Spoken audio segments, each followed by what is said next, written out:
দি দাও দেখি তোমার ভর্তা দেখি, দাও কেমন হয়েছে দেখি। কদিন ধরে ভর্তা ভর্তা করে মাথা খারাপ করে দিয়েছে। ভর্তা খাবো, ইলিশ ভর্তা খাবো, ইলিশ ভর্তা খাবো, তো দুখানা লেচা দিয়ে ইলিশ ভর্তা বানিয়েছে।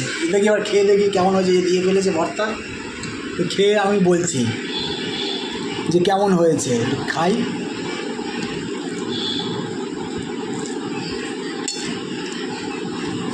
মাঝে মাঝে এক্সপেরিমেন্ট করতে ভালোই লাগে না? হ্যাঁ, সত্যি তো ভালো লাগবেই তো।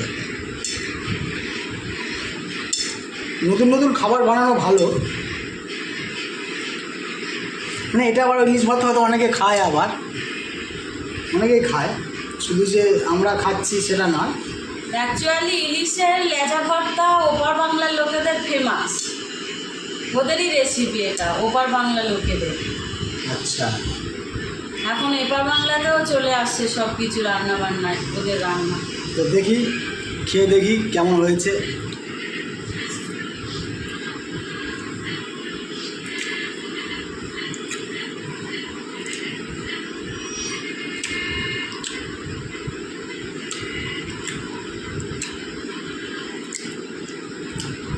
ও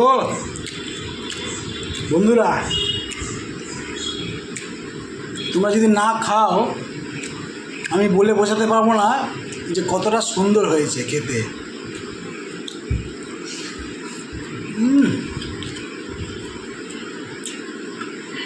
এক কথায় অসাধারণ।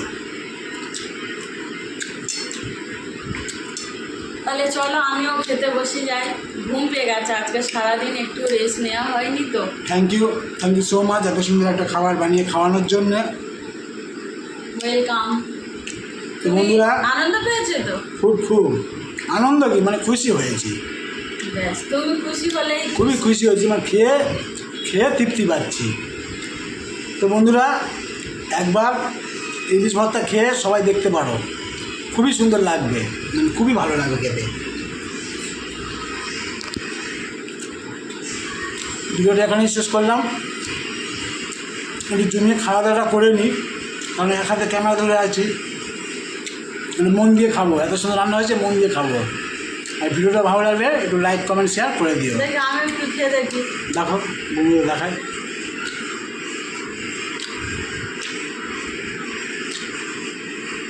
তো চলো, মানে হেভি সর্ষের তেলের ঝাঁঝ আর শুকনো লঙ্কার একটা যে সুন্দর স্মেল, গন্ধটা মানে অসাধারণ, হেভি হেভি, আর স্পাইসি হয়েছে ভালো। তো চলো ভিডিওটা এখানে তাহলে শেষ করে দিই। আপনারা কিন্তু করে খাবেন, নাহলে বুঝবেন না।